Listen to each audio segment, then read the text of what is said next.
Welcome to the Talkin podcast, brought to you by the folks over at Chief of Staff KC. It's a bye week, and we don't have a guest this week, so we wanted to bring back the OG Chiefs of Staff crew. So we got Bryce Shepard in studio. Bryce, how's it going, man? Going well. Happy to be back. Yeah, man. It's always a good time having you in.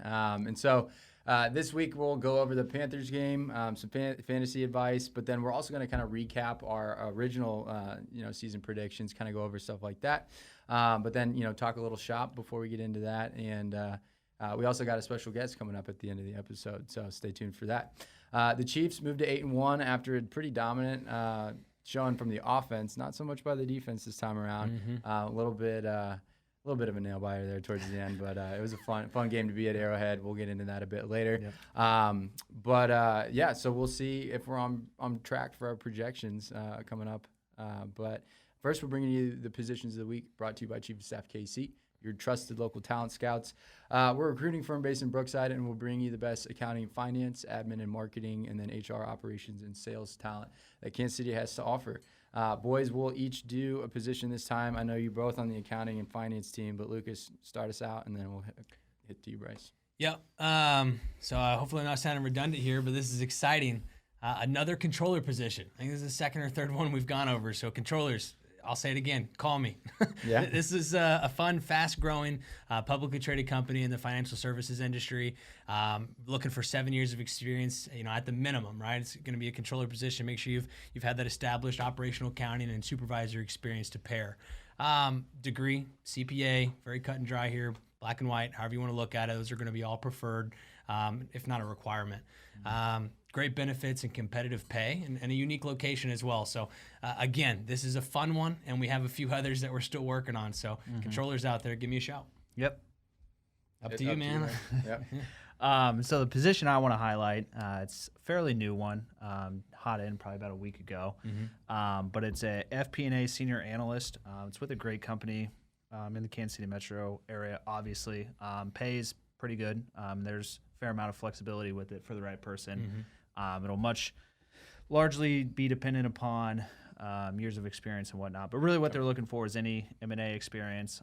Obviously want to see some FP&A background. So coming from a large FP&A group in a corporate environment would be definitely a benefit. But they have some great benefits packages as well.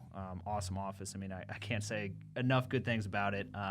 It's pretty cool. So if you want to hear a little bit more, give me a shout. Awesome. And on the operations side, we got a site supervisor position that's open, brand new. It's a good sign, and we'll get into this in a bit, but good sign that a lot of our clients are hiring again and reaching out to do some new clients as well. But for the site supervisor position, you need at least 5 years of experience kind of doing some like equipment installs in a manufacturing environment.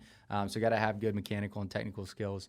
There's also about 50% national travel involved as well. Don't necessarily need to sit in Kansas City. It can be pretty regionally. Would need to travel to Kansas City a lot, but their clients are all over the country, so there's going to be a lot of travel involved. But if that sounds like you, reach out to us. That's a really cool opportunity as well. But those are your positions of the week, brought to you by Chief of Staff KC. All right, boys. So since we don't have a guest this week, kind of wanted to still touch on the business side of things. Since we're recruiters, we're pretty in tune with the Kansas City job market. So just kind of wanted to ask a couple questions that I've been hearing from candidates and clients lately, but also just kind of talk about the job market in general. Obviously, it's been a very difficult year with COVID. There are a lot of talented people out there still looking for jobs. But what are you guys seeing in the job market right now? Sure. I'll start out. So things are returning to normal.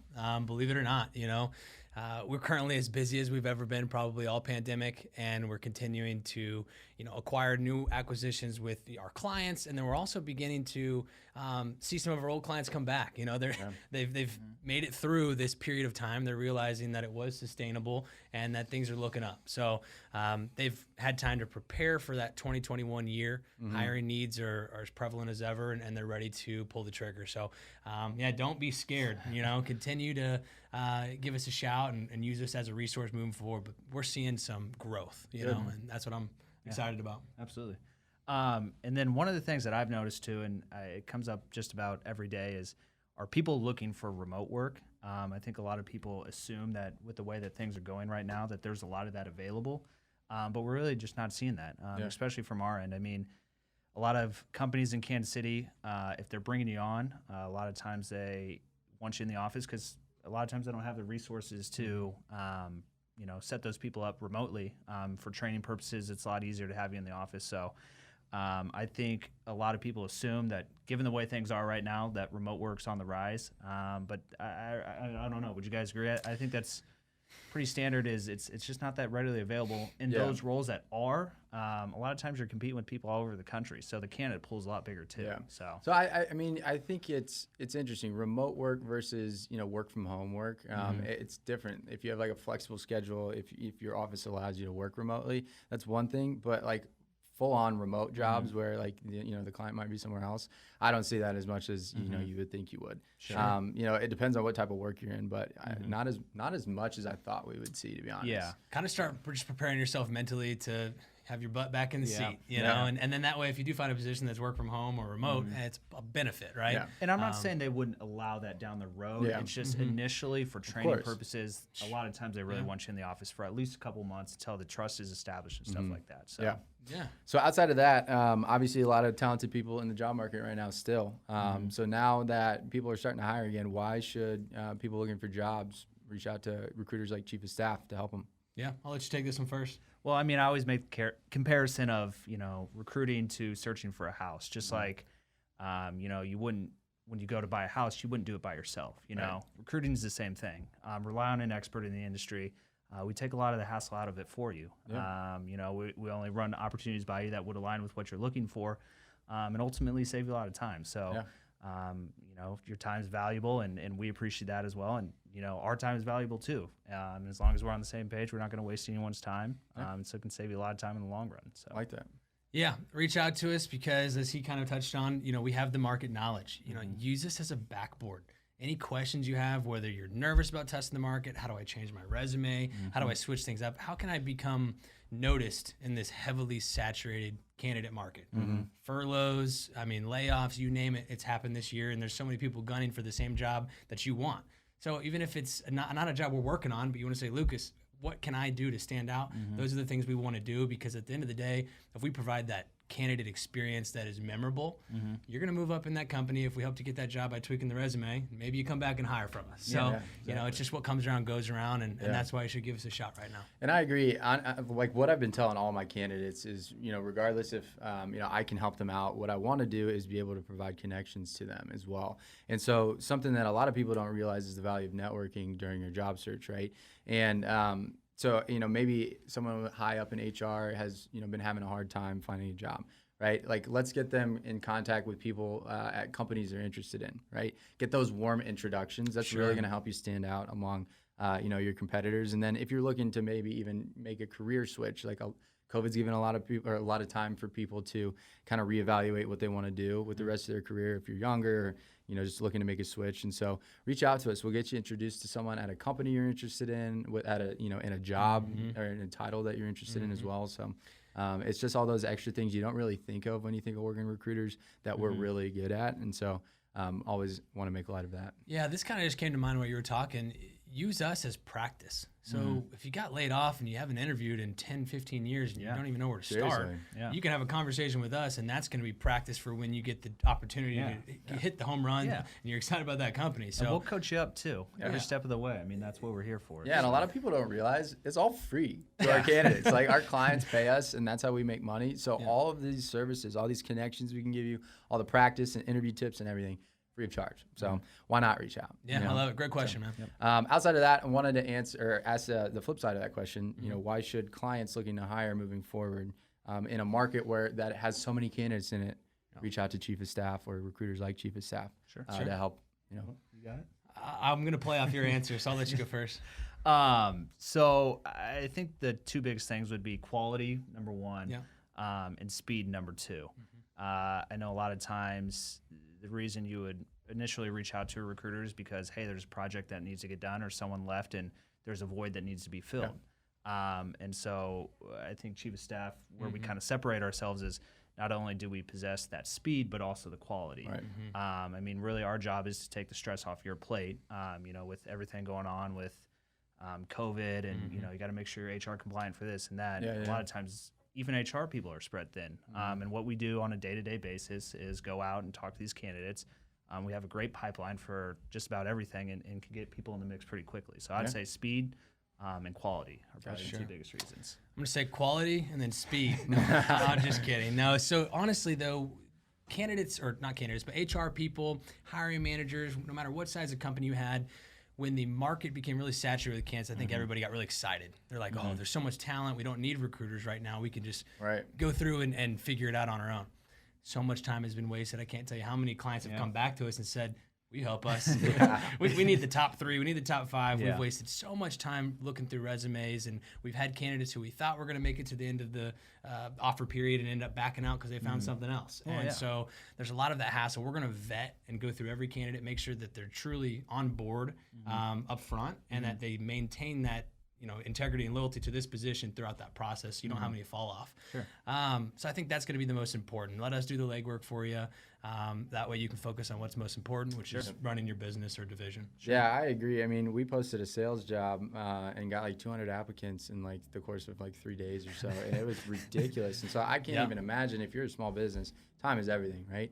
And so if you're gonna have to sit there and go through find that needle in a haystack, it can be pretty daunting, right? 100%. So I mean, we even offer, like, sometimes we have clients reach out and they send us all those applications just to go through and find the right people. And so again, it's all about saving time. You don't have to pay us until you hire a candidate, so why not reach out and just help with the job search, right? And it's completely free unless you hire someone from us. So we don't get bogged down in the contract talk and the fee talk at the beginning. Like, let's just help you find the right people and save you time. We'll worry about the money at the end. Some people don't know this either, but we will do background checks, drug tests. I mean, we'll do all of that vetting on the front end, so it's legitimately that seamless. You find somebody that you want, all of that's already been done. We get them in there and they're ready to roll.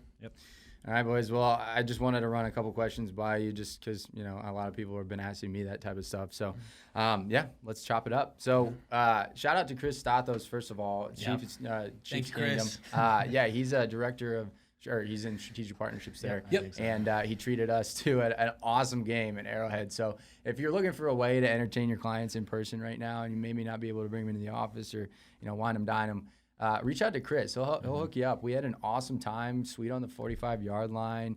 Free food and booze all day. Got a hat out of it too. That was great. We did. Nice. And Chris is just the man. So if you're looking for a way, reach out to him. But we had an awesome time. We all 3 got to go to the game with our boy Cody Isabel as well. What did you guys think of that game? Man, that was nerve-wracking for a little bit. It was way too close for comfort, which I kind of had predicted the week prior. I knew it was going to be close, but man, not 2 points close, right? Yeah. We were beating ourselves all game long, so we need to clean that up. 2 penalties, I think, on the opening drive that led to first downs for the Panthers. A costly penalty on Chris Jones that led to points. Led to a field goal. I mean, Butker missing field goals and extra points. I mean, we were without a doubt the better team, but we were slowly beating ourselves, and I'm just glad we were able to pull it out. But that's kind of what I took away from it. Yeah. I would say our biggest weakness, just watching it from a fan's perspective who maybe knows a little bit about football, is just the yards on first down. I feel like they were constantly ahead of the sticks, 2nd and 5, 2nd and 2. Like, they were, I think, averaging 5.7 yards a play. And it's tough on a defense to play behind the sticks like that. So I would say, be maybe a little bit more aggressive on first down, especially with a team that is heavy run.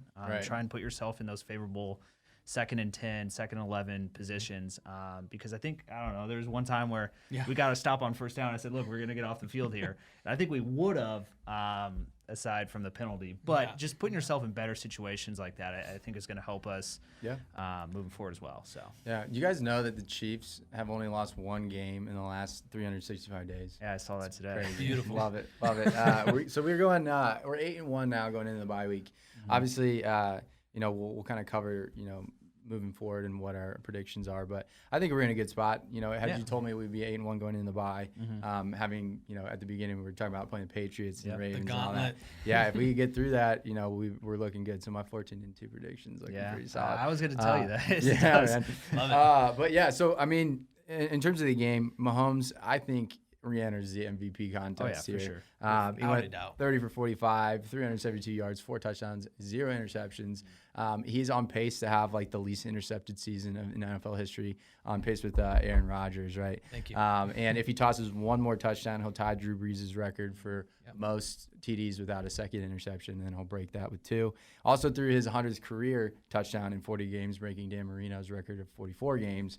And now he's thrown 4 touchdowns in over 25% of his career games, which is just crazy. Like, It's the easy dude to is get a used beast. to the greatness. Yeah. You Yes. know, like I I know, feel like man. we expect it week in and week out, and maybe we see a little bit of a letdown, and we're all up in arms and mad about it. But it's like, dude, he threw for 2 tutties and 350 yards. Like, what do we have to complain about? We won. Do not take Mahomes for granted. exactly. Come on, man. Yeah. To go to the MVP talk, though, I've seen this narrative where the MVP has become this like story award, or like what fits the best narrative, because Russell Wilson, okay, well, he hasn't ever had it, so he needs to have it. And so we're starting to give these MVPs to people who we think need it versus who actually deserves that award.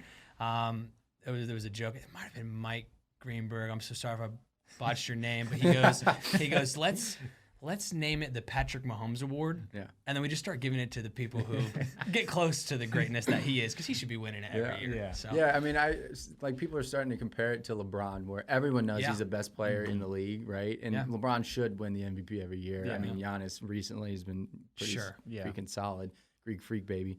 But I mean, everyone knows he's the best player in the league. 100%. Right? Is the storyline gonna dominate? Maybe. Is Brady's transition to the Bucs doing well? Yeah. Is Aaron Rodgers having a good season? Yeah. But they're still not the best player in the league, and that's what the MVP's for. So, we'll see how it all shakes out. But I think he has re-entered the MVP chat for sure. For sure. Number 1, probably. Yeah, I would say. I mean, he's always been there, but he just kind of solidified himself as the new number 1. right. Speaking of number 1s, Kelsey. Yeah, man. Shout out to Scott Havens. He called that from last week's episode. He goes, Kelsey needs that big game. I mean, 10 catches, 159 yards. The man didn't even score a touchdown. It was in the 20s, I believe, fantasy point wise. So both season highs there, and then Tyreek Hill, right? 9 catches, 113 yards, multi-touchdown game. Had 2 on the day, and that's a second straight game with 2 touchdowns. I mean, that's some fun stuff right there. We're seeing him come alive, and appreciate him being on my fantasy team. Yeah, man. I have Kelsey and Hill, and then Kyler Murray on one of my teams. Oh my gosh. Not losing any games over there. But yeah, man, it's just so much fun to watch those two just at the top of their games in their prime with the best quarterback who's ever lived. Like, what better weapons for that guy to have? And then we get Watkins back off the bye. Hopefully McColl, they put him on the COVID list. But I mean, oh man, good luck stopping that anyway. So and Le'Veon's not even at his full potential. Oh, right. Yeah. I mean, he didn't even do anything in that last game. Exactly. I do think the Panthers came to play that game, though. I think Rule did a great job coaching. He knew he had to bring out all the stops if he's going to be anywhere close to that fake punt. That's going for it when he needed to. I mean, Teddy Bridgewater just absolutely laying out for that 4-14. I mean, it was that was great. their Super Bowl, man. Oh yeah. I mean, it's everyone's Super Bowl when they're playing us. So if you're not going to be competitive, like the Raiders, give us their best shot at Arrowhead. They won. I mean, that's their Super Bowl though. Like we're gonna go take it to them in 2 weeks in Vegas. So have fun with that. But run CMC, we knew he was going to go off. If you bet the over, like I told you to, on both receiving and rushing, you made some money with me. Yeah. Those lines were crazy low. I know, right? I told Emerson before the game, I'm like, you better put everything on. You said you put your mortgage on things. I know. This is the one. I already did that once. Can't do that again. Got a reverse mortgage. But injury-wise, I forget. I forgot to update that. I forget if anyone was hurt. Taco Charlton. Oh, yeah. Had that He's on fracture. fracture. He's hurt for the foreseeable future. Yeah, he was he's tweeting back on out that IR, he's bummed out, but he'll have a quick broke recovery. his leg. Yeah, fractured a bone in his leg. Correct. Or something. So I mean, that's That's We'll the main see. one that sticks out for me. Yeah. I think we got away rather unscathed though outside of that. Yeah, but so speaking to injuries, we had Snead back in practice, we had Sammy back in practice, and we had Schwartz back in practice, all in limited capacities for that game. Probably could have played if we really needed him to, but wanted to give him that extra bye week to get healthy. So we should be back full steam, after the bye week. So, and we'll get to that next week and, talk about what to see. But I did want to jump into fantasy real quick. Yeah. So since, the Chiefs are out for week 10, I wanted to talk about, players to start and sit, but I'm going to give you waiver wire ads if you got some Chiefs on your team. Lucas, why don't you start us off with your starts and sits? Yeah, so last week I said sit Devontae Parker, We're starting him this week, all right? Tua came alive. My did. goodness, he looks good, and he can run. That was a he fun can game to throw the watch, ball. man. Those two against each other, Tua Yeah, and Kyler Kyler. and And then you got Tua. Herbert. Like, you're getting all Correct. these rookies, or not rookies for Kyler, but It's competition Fun for Mahomes, football right? to watch. So you got Mahomes, and you got these just challengers who are nipping at his heels. Yeah. So that'll be a lot of fun. But yeah, start Devontae Parker this week. I could see him easily, becoming Tua's number one, his safety net, his go-to. While other teams will be trying to take him out, I think Devontae has the skill set to still get open and to be their true PPR receiver. There was someone who came alive that I'm not trying to go into the waiver wires too much, go ahead, but if you watch the Patriots game, Myers for the Patriots had a 17-plus fantasy point game. I guarantee he's available. I don't think he's on anybody's team because the Patriots have been just very mediocre thus far. But if you need a fringe receiver for your flex position, I'd go after him. And then sit Steelers receivers. Or play at your own risk. depending on what happens with Big Ben. Exactly. Monitor that situation. It was his knee, I believe, that was tweaked, or maybe both knees. Was He's knee, hurting. and then wasn't he on the COVID list? Or maybe I'm making that up. No, I you're don't know. correct. Okay. You're right. So it's knee injury and COVID. Obviously, I think they have what do they call him, Duck. It's their backup. It's a nickname for him on the Steelers. And then there's someone else. I don't know who it is because I don't really care about the Steelers. But Claypool, Love it. Juju Smith, all those guys. Figure out if you want to bench them or replace them this week, depending on the quarterback situation. Bryce, what about you, man? So, Tom Brady, right? Oh, he has a bad week. He always comes back strong the next week. That's true. I think Mike Evans is probably going to have a big week. He usually doesn't have very many receiving yards, but you can pretty consistently count on 2 touchdowns or something similar. So, I think after coming off as poor of a week as he had fantasy-wise, I think we'll see a big influx for him. And then also Antonio Brown. You haven't picked him up yet. He looked good last week. I think he'll probably get a few more touches, especially coming off the Brady bad week. I think Brady looked like he was about to cry. He was sad. I think he'll really pick it up this week. I don't know if he's going to go off for 30 points or anything like that, but probably significantly more than a solid value add. So. Should be a late season stash. Yeah. So I like it. So again, if you're like me and have all the Chiefs on your team, week 10 is a hard one for you. So I'm gonna give you a couple waiver wire ads to look at. So on the wide receiver side of things, Curtis Samuel for the Panthers went off against us. He looked pretty solid. If he's still available, might be a good option. Alan Lazard from the Packers is coming back from injury. I think since week 3 he hasn't played. And he was their number 2 receiver. So might be a good option there. And then Nelson Aguilar with the Raiders. He's actually tied for third in the league behind Tyreek and DK on 20-yard plus touchdowns. Who knew Derek Carr could throw the deep ball? Yeah, I know, right? So he's a good stash too. He's a good flex play if he's still available. Maybe even a trade target, just depending on how they do. On the running back side, Zach Moss from the Bills has been a goal line stud this year, and he's been a rookie RB, but over time they get that playbook down. He's been getting a lot more touches lately, so look into him. J.D. McKissick for Washington and Gus Edwards for the Ravens are also 2 other options that have been getting more and more involved. I want to throw in real quick Mike Davis out there for he's coming back now. McCaffrey fantasy owners like myself. As soon as you get done banging your head against the wall, go pick him back up again. You're going to need him, and this dude got injured, so I want to throw that guy in. Yeah, and then tight ends for Kelsey, Tyler Higbee, Gerald Everett for the Rams. Solid options there. It's really kind of pick your poison. They use those pretty frequently, but they divide the snap count pretty well or use them in 2 tight end sets. And then Irv Smith for the Vikings actually had 2 touchdowns last week. And he's got a great matchup against the Bears, who are 30th in the league against tight ends. So that might be another sneaky play if you got Kelsey. Quarterbacks, if you got Mahomes, 2 a time in Miami. If he's still available, pick him up. Again, good late round stash. Jared Goff and Baker Mayfield are 2 good streaming quarterbacks as well with good matchups this week. So check them out if you got Mahomes. So that does it for fantasy, but we do have a special guest this week, right? Since we have Bryson, we wanted to do kind of like a chief of staff special guest for you. So our colleague Tiffany's son, Malakai, huge Chiefs fan, and he's an aspiring sports analyst as well. So we wanted to give him a couple minutes to talk about the Chiefs season so far, his takes on that, and what he expects for the rest of the year. So with that, welcome to the Malakai Minute. All right, guys, it's time for Malakai's Minute, presented by Chief of Staff Kansas City, where I give you my opinion on how we're going to do the rest of the season, my predictions, really, and some of our stats. from the past, mostly this season, heading into our bye week, and let's get into it. Starting with our stats. Over 700 passing yards over our opponents in 2020. That's a nice way to start before our bye week. 14 TDs over opponents. These stats are outrageous. Plus 8 in turnover ratio. 4th in total takeaways this season. Man, these Chiefs have had a good season. I think it's going to keep going, but it's going to be Super Bowl or bust, which we're going to get into more later. 6th in points allowed. Good defense this year. Let's see if we can keep it up. And real quick, in 365 days, how many losses have we got? Take a guess. One loss. One loss. In a year. A year ago. Since 2019, we've lost one time. Man, I'm telling you, we are the best in professional football.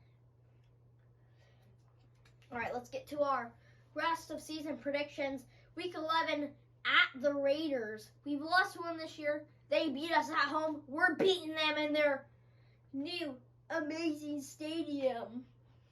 It is a good stadium, but we will beat them. Week 12 at the Bucks.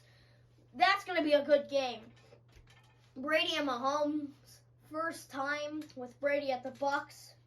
In week 13 versus the Broncos at home, we beat them in their home. We're going to beat them at our home. Week 14 at the Dolphins. We're probably going to win that game is my guess, but I don't know. Probably. Week 5 at Saints. That's going to be really our last tough matchup of the season. Week 16 versus the Falcons.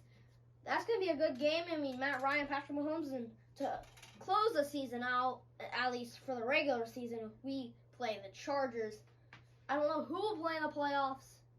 And this has been Malakai's Minute, presented by Chief of Staff, Kansas City. All right, thanks, Malakai. So as we look forward to the bye week, obviously we don't have a ton to talk about, so we wanted to recap our season so far, talk about what's going to take to complete that 2020 Run It Back tour, and then we'll get into some of the predictions we had and going over those, seeing where we're at. So what are your guys' biggest takeaways from the first half of the year so far?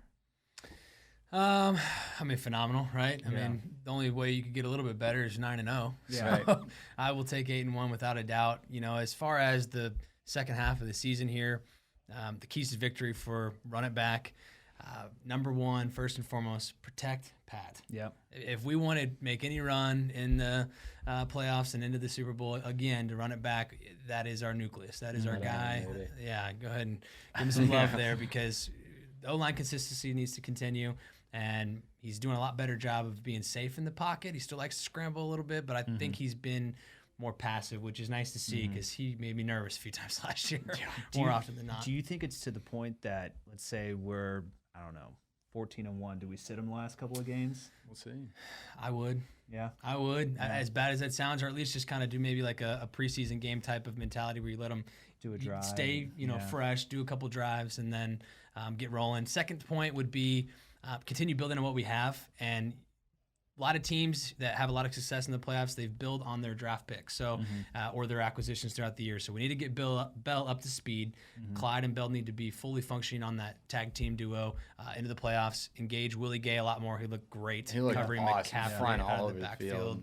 I mean, beautiful. And then Bo Peep Keys, Wharton, etc., so on and so forth. So continue building what we have. And then lastly, focus on discipline. That was a big sore eye, for us, or things to look at in this last game. Eliminate penalties, clock management, just get back to the fundamentals and play the game we know we can play. Yeah. I like it. What about you, Bryce? What's your takeaways? I know I kind of harped on him earlier, and I keep going back to it. We're spoiled as Chiefs fans, but there are certain things that we can improve. I would say the biggest thing is the run defense. I think that's been our Achilles heel. Sure. You can only win so many of those close ones. And I think the teams we have struggled with have been like the Patriots, Yep. Obviously the Panthers, and we got a couple good, pretty talented running backs with some better teams moving forward. So I definitely think that would be the biggest thing is maybe shore that up. Gay's development is going to be huge for that. But yeah, just stop the run. I can't say it enough. But. Yeah, man, it's been our weakness ever since Sutton was still the defensive coordinator too. So it's just been something that's been difficult. I don't know why, but let's go over our prop bets that we had made at the beginning of the year, and then we'll get into our record predictions, and then we'll finally recap the scores as well. So prop bets, Lucas, you had Joe Burrow as your rookie of the year. How you feel about that? Yeah, we're gonna restructure and probably hedge that bet. Joe Burrow's not going to get it. I don't think so. I don't think so. I see Herbert taking the lead by a long shot, and at this rate, I don't see him slowing down, barring injury. So if the man were to continue as is, he's got it. I mean, without a doubt. I mean, yeah, we knew, or Tyrod was supposed to start, and he got stabbed in the damn chest. Yeah, and so like no one knew that was about to happen, but I agree. I think he's running away with it. Yeah, 100%. Bryce, I think you had Clyde under 800 rushing yards from 2020. I could not have been more wrong. I took the over. I told you I liked it. No, he's been impressive. I thought it would come a lot more from the air, the pass game, but no, he's been doing it on the ground. I mean, you had said exactly that. So I think he's more than halfway there. Yeah, he's I think he's in top 5, I think, right? Of all the rushing. I think he's 4. Yeah, he's kind of fallen off the last couple of weeks. I think he's 4th, but I mean, all you need is a few 50-yard games, and he's pretty much there. Right. So Right. I'd say that's a pretty safe bet for you, Emerson. Yeah, and then a couple other ones we had. Mahomes plus 450 MVP at the beginning of the year. That's kind of looking like a safe bet. Yep. And then I had Mahomes over 35.5 passing touchdowns. He's on pace for 44.4 right now. And I mean, I remember I made a comment. I was like, well, he had thrown 26 the year before, not 36. I remember getting that wrong. But, dude, like 35 for him, I still think is such a low number. And, like, you're seeing it right now. You can't underestimate this guy. I think he's going to throw. Any season he's not hurt, I think he'll throw at least 40 touchdowns. Yeah, I completely agree. Yeah. It's like that bet you had just this last week, 35 rushing yards or something for Christian McCaffrey. Yeah, it was ridiculous. What? So yeah, let's go over our record predictions. Lucas, you had us at 12-4. Bryce, you had us at 11-5, and I had us at 14-2. I'm not gonna jinx it, but I think mine looks the best there. Yeah, dude, we're on board with you, man. Yeah. 100%. 12-4. After what we've done so far, it's like, gosh, I don't even want to think about that. Looking at the 4 losses kind of just hurts. I mean, you look at the rest of the schedule. Where are the games that we're nervous about? You look at. I mean, I would have said the Raiders, but we got the bye week going into it. Yeah. I mean, the Bucs maybe, but they're so hit and miss, and I think the Saints is probably the most difficult one. Agreed. But at that point, are we gonna care? No, we'll see. Well, it depends on how the Steelers do the rest of their year. If they, crap down their leg on the home stretch, which, with how old Ben is, it wouldn't surprise me. But we'll see. He's got to stay healthy. And then finally, just to wrap things up, we'll go over our score recap for the year. Last week's score was 33-31. Scott had 34-24. Lucas, you won with 34-28. I had 34-27. So the guests are now 125 overall. Lucas, you have made up a ton of ground tying the guests with 125. So y'all are tied for first, and I got 152, baby. So good at this. I think we can start fielding punishments from the crowd. So if you guys are watching, it's looking like Emerson's going to have to do something. Let's so hear whatever you would like me to do as punishment for losing, you just let us know, and I'll make it happen within reason. Yes. But Bryce, thanks for being with us this week. Hope you guys enjoyed Malakai's Minute as well. And it's good to have the Chiefs of Staff boys back. It was a lot of fun, guys. But that does it for Week 10, the bye week edition of Talkin Chop. Whether you're listening on YouTube, Spotify, or Apple, make sure to subscribe and follow along all season. Got some awesome guests lined up over these next couple weeks. Again, Bryce, good to have you back. Lucas, thanks for joining us as always. Catch you all next week. And as always, go Chiefs.